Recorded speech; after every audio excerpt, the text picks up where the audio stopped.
Hello, everyone. So before we start the session, let me just talk about the house rules for today's session. For recording, we will be recording this session for those who cannot make it or for you to rewatch this later.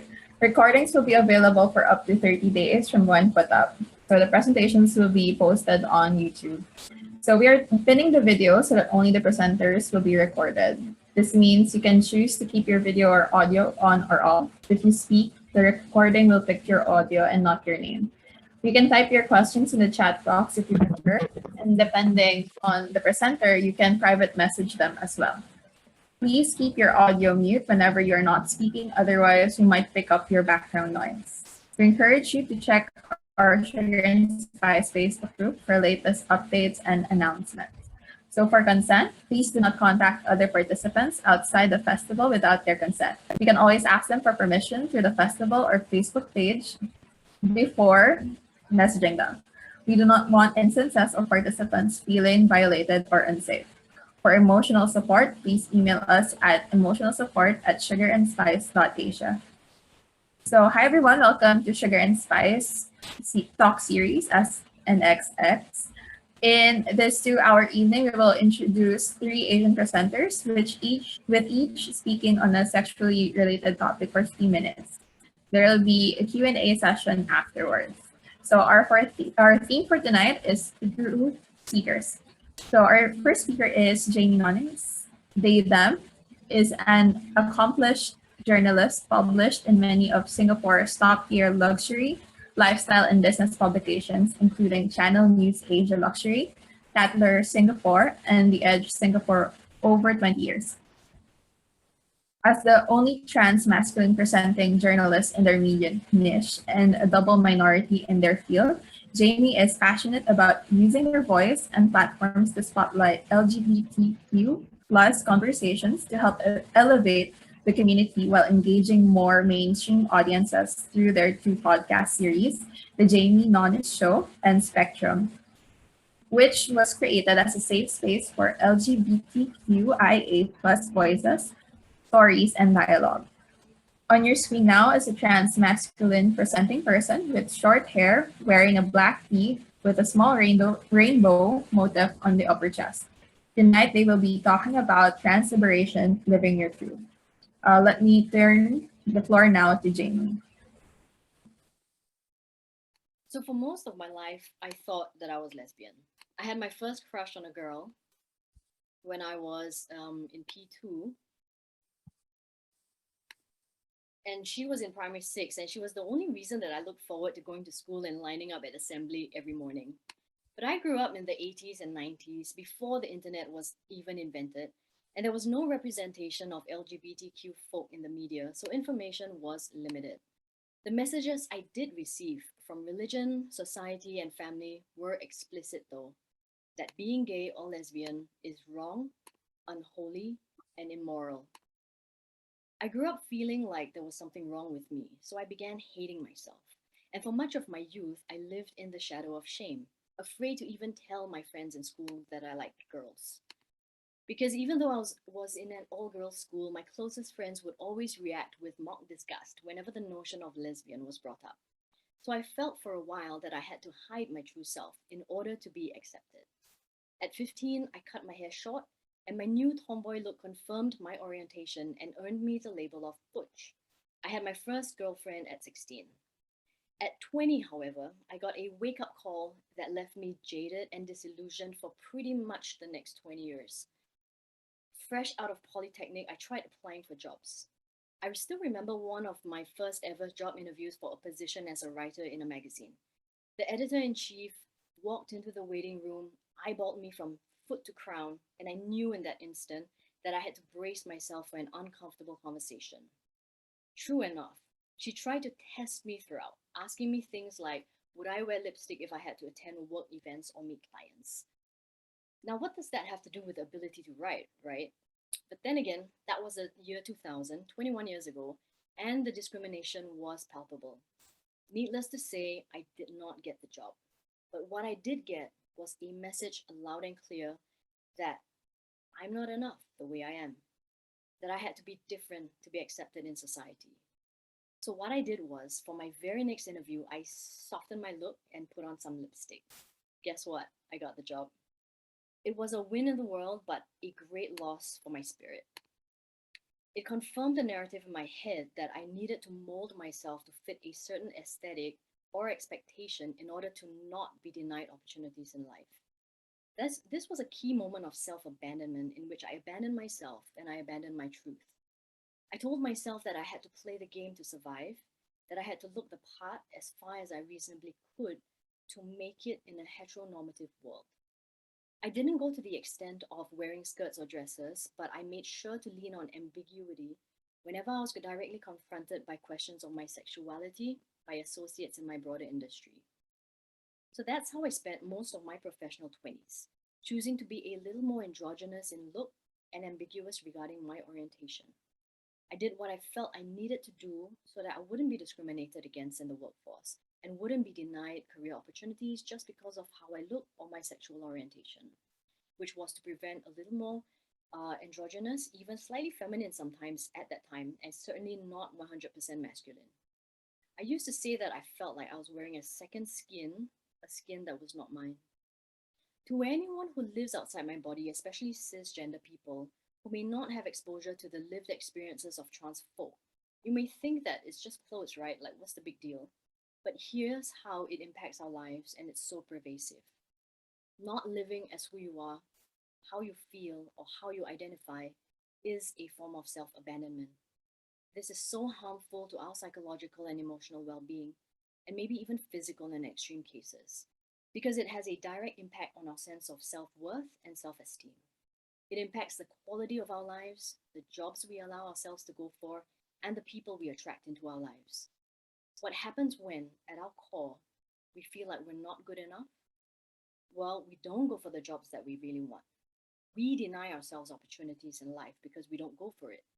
We tell ourselves we won't get that dream job or career because they'll take one look at us and won't even give us a chance before they even see our talent or skill. We don't allow ourselves to dream. This obviously affects how our lives turn out, how successful we are in our careers, the quality of people we attract in our lives and keep around us, and the kind of treatment we put up with from others. For me, this lifetime of self loathing resulted in me being quite an extreme people pleaser to my detriment, always pushing my needs to the side and always overcompensating in relationships. I tended to go for straight girls, always feeling like I'm never good enough because I'm not a guy, and that the relationships obviously had an expiry date because they would want to eventually settle down and get married. These were some of the unhealthy relationship patterns over my adult life. I abandoned myself over and over again until it culminated in me attracting a partner in my early 30s that very quickly devolved into the most toxic relationship of my life and was at times abusive. There were many incidents over the 2.5 years, but I think rock bottom was what I did after finding some lovey-dovey text on her phone from a female coworker of hers that indicated she was cheating on me. What would you do if this was you? Leave? On hindsight, that obviously seems like the no-brainer, but you know what I did? I begged her to stay. And she promised that nothing physical was going on and that she would stop texting with that person. So I gave her the benefit of the doubt and I chose to stay. And in doing so, I abandoned myself. I chose her and I chose the unhealthy relationship over myself and my psychological and emotional well being. As you can imagine, I put my own sanity in peril. Of course, I became super paranoid after that, as it triggered all my insecurities and elicited some crazy and controlling behavior, like secretly checking her phone and making sure that I picked her up from work after work every day, which obviously worsened the relationship further. Fast forward to a couple of months later, I found lovey-dovey text on her phone again from the same person as before. I confronted her and I was ready to leave the relationship. But this time, she was the one who begged me to stay. So I caved and continued the relationship for a few more months. I had abandoned myself over and over again throughout the relationship and throughout my life. And even after I was free from that relationship and in a better place, or so I thought, I soon attracted yet another situationship. It wasn't an official relationship because I was the third party, and I put up with being a side piece, abandoning myself time and again where even when we had made plans to spend time together, she would leave abruptly and go to be with her girlfriend because her girlfriend suddenly called and demanded to meet her. If I thought that I had hit rock bottom before, this was really where I began to spiral and my self worth went to a new low. Can you imagine the feeling of literally being chucked aside and how unimportant you're made to feel and how little value you feel about yourself in that moment? So, this toxic pattern between us continued for about 2 more years. Now, I don't want this to be like a sob story because it's really not. I may have been a victim of being cheated on, of putting up with abuse, of being a side piece, etc. But what I want to talk about is what we can learn from this. With better awareness, we can make better choices for our lives and for ourselves. The question, right, is why did I put up with all of that? Why didn't I love myself enough to walk away from that? And why did I allow myself the indignity of being a side piece when I actually did want to have a relationship with that person? Yes, I was badly manipulated by her, but deeper than that, the question is what was inside of me that allowed that manipulation to happen in the first place? What made me such a great candidate for manipulation? The answer may be layered, but at the root of it all was that I hadn't healed from all the trauma that had compounded over 30 years of my life. I hadn't healed from the conditioning of being made to feel like I was not enough as I am from my earliest years and some of the partners that I attracted into my life because it just gave me more and more evidence to confirm that internal narrative. I hadn't healed from all the judgment, condemnation, and shame, implicit and explicit, from society, from family, from school, from the workplace, tied to my trans masculine appearance that had been heaped onto me over years. In fact, I had internalized all of it. So after that last situationship, I was truly an emotional wreck by in 2017 and even had difficulty leaving my house. It had messed me up so bad that I eventually had to do something to save myself, and I finally cut that person out of my life. And it was only after that that I was able to see things more clearly and get better perspective on everything that had gone down. And I knew that I had no choice but to do serious healing work and rebuild my life. As someone who has always been very actively in pursuit of personal growth since my 20s, I then embarked on a deeper healing journey than I had ever been before. I saw a new therapist. We did some few sessions of cognitive behavioral therapy, and they were quite powerful. And I put my entire life under scrutiny for systematic healing. Self acceptance and self love were very big themes for me. I discovered that there was still so much work that I needed to do in those areas. And it was around this time in my late 30s that I started becoming more aware of the term transgender. Up until that point, I had only understood the term in relation to trans women, which were more visible, and my own self identity was mixed in more with that of lesbian, which I never fully embraced, and butch, which I kind of detest due to its derogatory connotations. Um, then I discovered the T Project, which is Singapore's first and only social service organization for the transgender community. And they offer useful services for the trans community like counseling, and I've been seeing a trans male counselor for about 2 years. It's been pretty life changing. I'm actually so grateful for last year. I used to travel for work a lot, and staying grounded in Singapore gave me more time to commit more consistently to my healing journey. And I've managed to heal deep, deep layers of trauma starting from childhood. It's also helped me love myself more and embrace my trans identity and step into fully into it without shame, which had always loomed over me like a dark shadow throughout my life, and which I hadn't been able to shed up until that point. In doing all that inner work, I finally came to a place of self-acceptance and that enabled me to publicly come out as trans last year in 2020.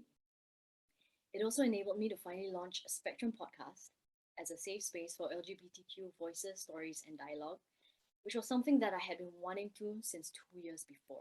And now I can use this platform to help others. What I've learned from this journey is that amazing things can happen when we break free from the shackles of shame.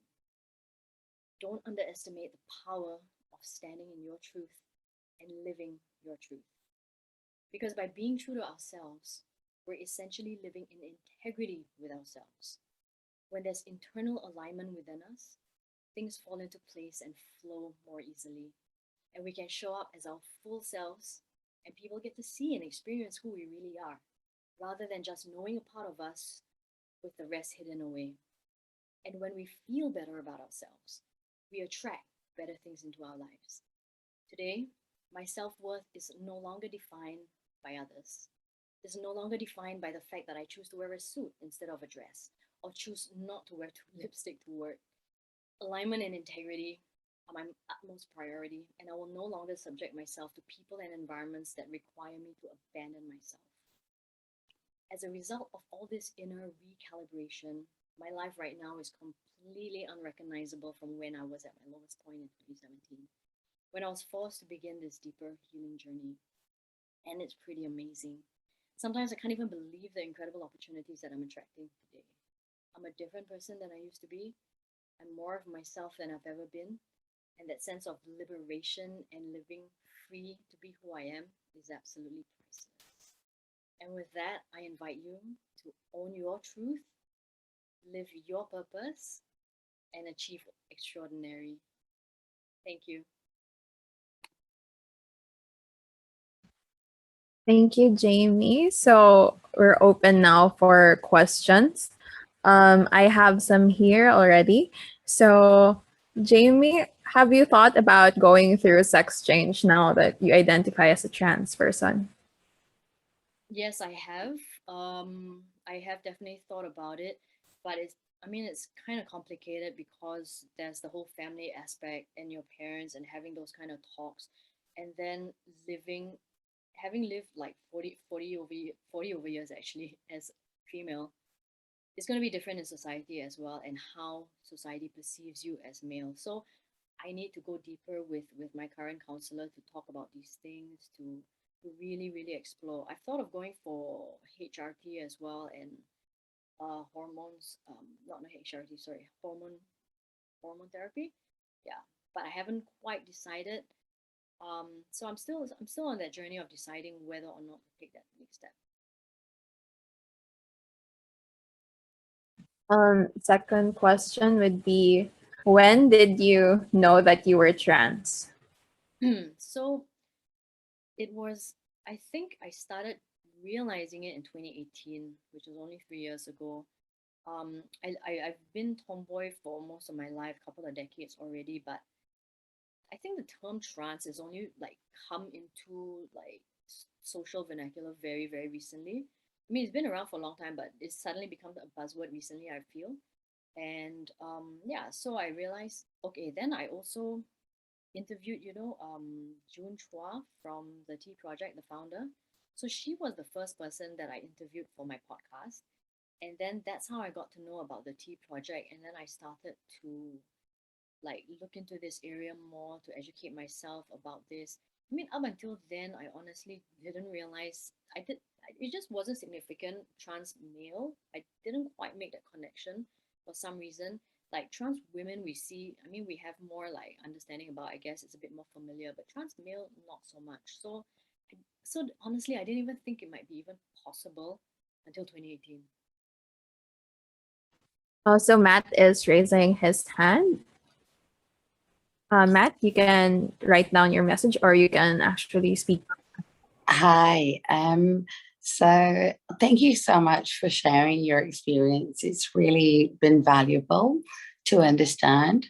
Um, I We have a 5-year-old son who is quite gender fluid, and to some extent, he identifies much more with the feminine side than he does the masculine, and he's only just turned 5. So we're sort of at the crossroads of, is there something we need to do to support him along this journey?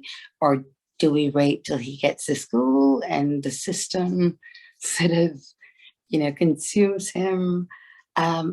What would your advice be? First of all, like I want to thank you for being so open-minded and coming to this session and wanting to help your child at this young age. I mean, it's quite extraordinary. Just to share a little bit of my story when I was around that age. I hated wearing dresses, and I would kick and scream and cry when I was put in a dress. Um, but I was forced to, especially for like special occasions like weddings and all that. And it caused a lot of trauma inside me. And on the surface, like because I was young and the adults around me thought it was cute or it was funny and that sort of thing. They didn't realize the magnitude of the trauma that they were actually creating. And this is something that I had to work on through my therapy and all that. So I would suggest, to let him be free to express himself however that he wants to express himself. If he likes more feminine stuff, let him. I don't think there's anything that you need to do at this point, maybe until it becomes more apparent what his direction is going to be or what he wants to do. Thank you. That's really helpful. And at home, he's so free to express who he is. And, he's a real fashionista in the making. That's great. But he knows when he's on, as is the world that we live in today, on a Zoom call or a Teams call or FaceTime with family, he quickly will, shed some of his clothing so he doesn't look, like how he's looked all day, and that might be in some sort of costume. So Okay. I worry that the balance of societal pressure, and as much as we can make it inclusive in our home, we can't really, and he already understands the societal pressures of what it's like to be different on the outside. Right. Yeah, I think the best thing you can do is to just keep reassuring him that he's okay the way he is and that he's loved the way he is. I mean, honestly, that's what we really want, and that is so beautiful. Thank you. And that's what we're doing. Hopefully it works. But thank you so much for your insights. Really appreciate it. Thanks for sharing. So here's another question. It's not really a question, but more of, if you are able to talk to your younger self now, what would you tell them? I would tell them like exactly what I just said. You are fine the way that you are, and you don't have to change for anybody, and that you don't have to actually wait or ask for or need acceptance from anyone.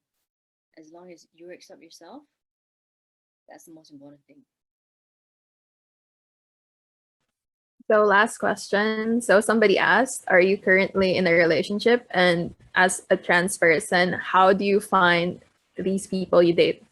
Yeah, I'm currently not in a relationship. I've been taking a bit of a break over the last few years to do all that very, very deep healing work. I recognize that there have been that I have patterns inside of me or within me that I need to work on and I need to heal before I can be effective in a healthy relationship. That's how I feel. So I'm taking a little bit of a break. That's a very good question about how do I find, because like I'm asking myself that as well. Because how I know that there's a distinction between me being lesbian versus trans is that I find that I'm not really attracted to other lesbians. I tend to be attracted to straight women. And when I was younger, I used to beat myself up about it a lot and say like, "Why are you so stupid? Why are you falling for a straight girl? Because she's going to leave eventually." And blah blah blah blah. So it is kind of tricky to navigate, I would admit. And at this juncture, especially at this age range, I think it's getting trickier. So yeah, I'm not sure how to go about it, to be very, very honest. But I believe that I just have to focus on getting myself to a good space and getting myself to the right headspace and heart space. Then I'll think about relationships next. Okay, so there are no other questions. So thank you so much, Jamie, for sharing with us for tonight. What you're, who you are and what you stand for. So let's proceed to the second speaker. So speaking of